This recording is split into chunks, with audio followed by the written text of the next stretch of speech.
Survey number 71 అనే survey number ఎకరం 20 గుంటలు అనేది మాత్రమే, అది 4 ఎకరాలు అన్నారు, ఎకరం 20 గుంటలు. అది అప్లికేషన్స్ వాళ్ళు ఇంతకుముందు ప్రీవియస్లో అప్లికేషన్ పెట్టుకున్నారు. అది ఓన్లీ రిజిస్ట్రేషన్ కాదు, డిఎస్ పెండింగ్, డిజిటల్ సిగ్నేచర్ కోసం అని చెప్పేసి పెండింగ్లో ఉంటే వాళ్ళు ప్రీవియస్లోనే అప్లై చేసుకున్నారు. అది ఒక్కటే కాదు, దాంతోపాటు చాలా అప్లికేషన్లు కూడా మా దగ్గర పెండింగ్ ఉన్నాయి. తెలంగాణ స్టేట్లోనే పెనుబల్లి మండలంలోనే హైయెస్ట్ అప్లికేషన్స్ రావటం వల్ల ప్రతి ఒక్క అప్లికేషన్ వెరిఫై చేసి రోజు టార్గెట్ ప్రకారంగా క్లీన్ చేయడం జరుగుతుంది. అది సర్వే నెంబర్ కానీ, మిస్సింగ్ సర్వే నెంబర్ కానీ, డిఎస్ పెండింగ్ కానీ, తర్వాత కరెక్షన్ కానీ, సక్సెషన్స్ కానీ, ఈ విధంగా చేసుకుంటూ పోయే క్రమంలో డిఎస్ పెండింగ్లో ఉన్న ఒక అప్లికేషన్ బై మిస్టేక్లో డిఎస్ పెండింగ్ జరగడం జరిగింది. అది ఏమంటే ఆ దరఖాస్తు నాకు అప్లికేషన్ పెట్టి ఇది సీలింగ్ ల్యాండ్ అని చెప్పేసి అని మాకు తెలియపరిచారు. ఏమంటే దానిపైన మేము వెరిఫై చేసే సీలింగ్ ల్యాండ్ అని రికార్డు ద్వారా ప్లస్ లోకల్ ఎంక్వైరీ ద్వారా మా ఆర్ఐను ప్లస్ జీపీఓను ఫీల్డ్ మీద పంపించి ఎంక్వైరీ చేయించుకుని ఎంక్వైరీ రిపోర్ట్ తెప్పించుకున్నాను. చూసిన తర్వాత తదుపరి సీలింగ్ అని ఫైనల్ అయిపోయింది. బై మిస్టేక్లో మాత్రమే ఆ డిఎస్ పెండింగ్ అనేది జరగడం జరిగింది.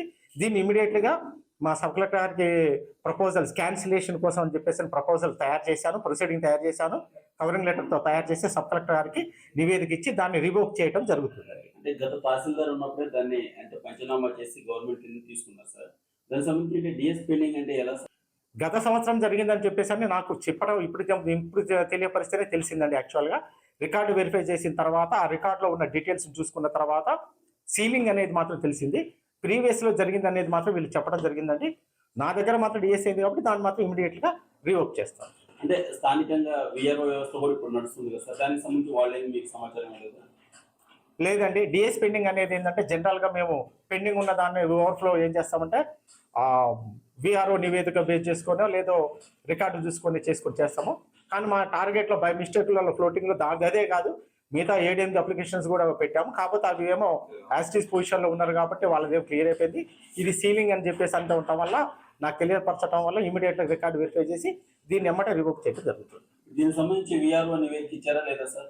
విఆర్ఓను ప్లస్ ఆర్ఐ నివేదిక ఈ రోజు మొత్తం ఇద్దరికి తెప్పించుకున్నాను, రెక్టిఫై చేసుకున్నాను, క్లియర్ చేస్తున్నాను. డిజిటల్ సైన్కి ముందు డిఎస్ పెండింగ్ ముందు విఆర్ఓ రిపోర్ట్ ఉంటుందండి. ఆ విఆర్ఓ రిపోర్టు అంటే విఆర్ఓ కాదు జీపీఓ రిపోర్టు, ఆ జీపీఓ రిపోర్ట్ బేస్ చేసుకొని ఇంత ఉంటుందని చెప్పేసుకొని దాన్ని కూడా క్లియర్ చేయడం జరిగింది. మీకు ఇచ్చారా లేదా? ఇచ్చారండి, జీపీఓ రిపోర్ట్ ఇచ్చారు. ఏమని ఇచ్చారు అంటే సీలింగ్ భూమి ఇచ్చారా? సీలింగ్ అని ఇది డిఎస్ చేయడానికి ఎలాంటి అభ్యంతరం లేదని చెప్పేసి నివేదిక ఇచ్చారు. దాని ప్రకారంగా మేము కూడా కొట్టాము.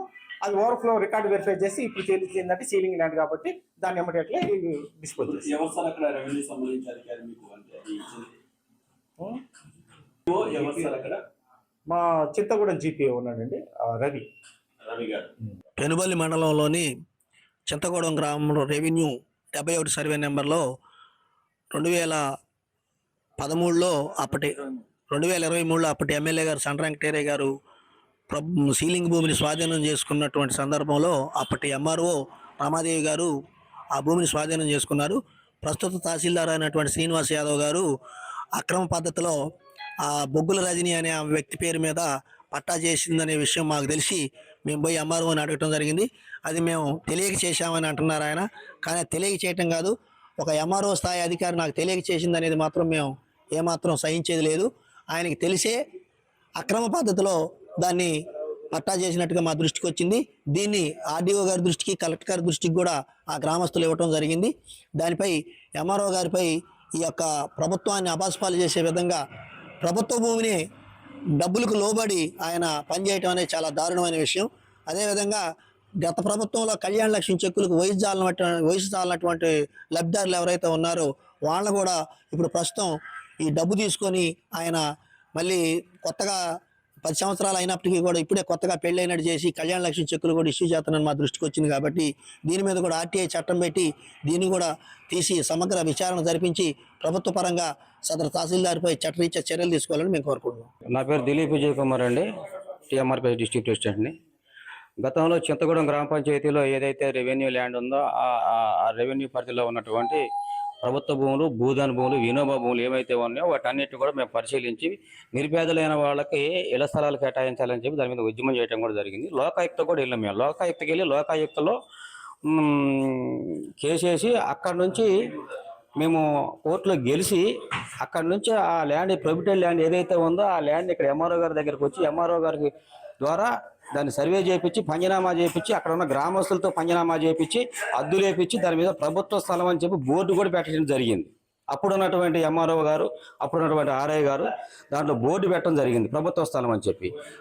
అది ఏంటంటే 71/1, 71/1, 71/3, 71/4, 71/6 సర్వే నెంబర్లు ఏవైతే ఉన్నాయో వాటిని బోర్డు పెట్టడం జరిగింది ప్రభుత్వ భూమి అని చెప్పి. అలాంటి భూమిని ఈరోజు అక్రమ పద్ధతిలో దాన్ని ఆన్లైన్ చేసుకునే పద్ధతిలోనే, ఆన్లైన్ చేసే పద్ధతిలోనే దొడ్డిదారిలో ప్రయత్నాలు జరుగుతున్నాయి.